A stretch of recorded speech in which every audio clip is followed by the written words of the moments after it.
Hello guys, natapos na po yung railing sa siding ng Isuzu nito. Saka ito pong side guard, driver side, tapos na rin.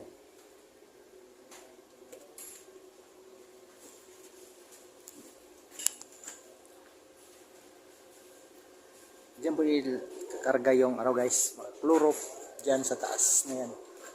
Kargahan na ng fluoro. Ano kasi ito guys, kay may sulong open, mayari nito.